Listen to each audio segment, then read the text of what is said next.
that this? It's somebody new who saw the ad and wanted to come pick up the chips. And what did he call you for back again? She wanted to make sure they were still here.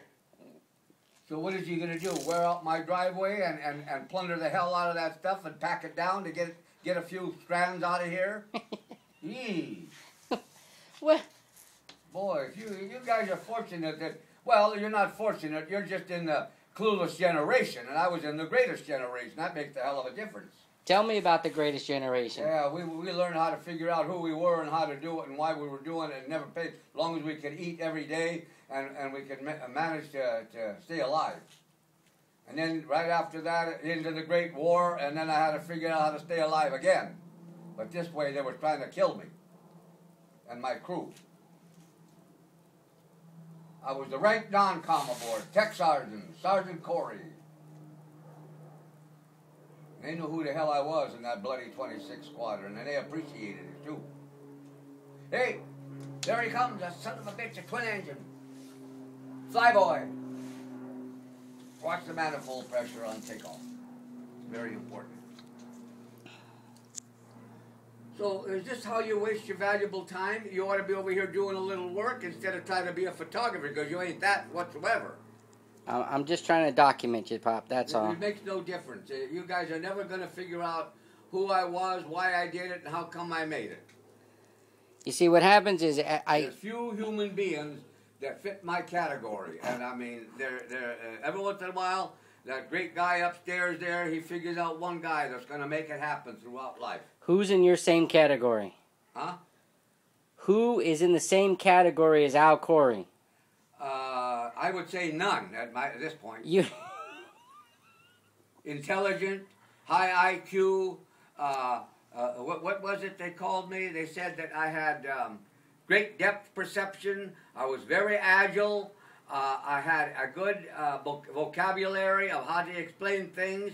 I could figure out how the best way to do a thing, and I could also answer all questions to complete, not just wander around being a talkative guy. I was good at that too.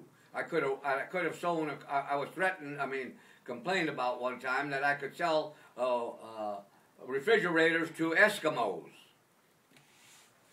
But that was just the people I dealt with had a lack of mentality, so I was way above that. Interesting. But anyway, it's quite interesting. What else you want to know about this famous personnel? How long is a piece of string?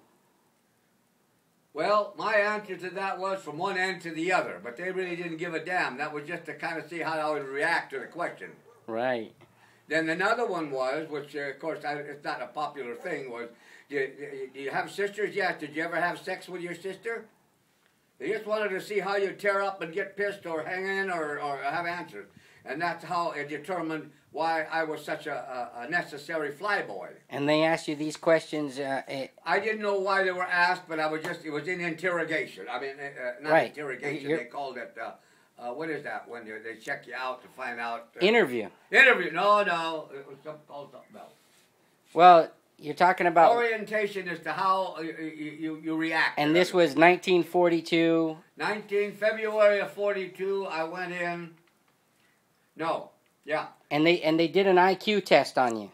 Well, we went through a lot of things. Put the round peg in the round hole and a different color. They put colors up, and you were supposed to see if you could tell which color it was: blue, green, yellow, purple. That was all an orientation of how you thought, how you worked, and how you figured. They give you a physical. They made you walk back and forth like one guy, the poor bugger there. I knew him. I mean, I never saw him after after the initial induction. But he had one left scrotum ball hung down about 6 inches, and the guy looked, and we were all standing in line without a stitch of clothes on while they're punching us in the ass and pushing us around, you know, and he walk over here, and he looked at the guy, and remember, he was in line with me, and when he checked him, he says, "Go walk over there." When he come back, they took him, and he was disqualified. They kicked him out. Well, they didn't throw him out there, but then they find out if they could use something else with him, you know. I see. If he was really physically not capable of some way, then they discharge you from the service. Very few, but that would be the case. But they also tested your mental capacity, correct? Oh, definitely. My God, that was just like going through a jungle with all the trees in your way, you know. And what was your IQ score? How the hell do I know? I didn't even know there was such a thing. When the guys told me I was a genius, and I said, what the hell is that? I'm a dumb farm kid, but not an ignorant bugger. I just didn't understand it and didn't care for shit what it was. They gave you a score. What was your number? 160 IQ. That's genius, right? Well, that's what I was told much later throughout my career. And I began to believe it because I knew I was damn good at what I did. Always, everything I did.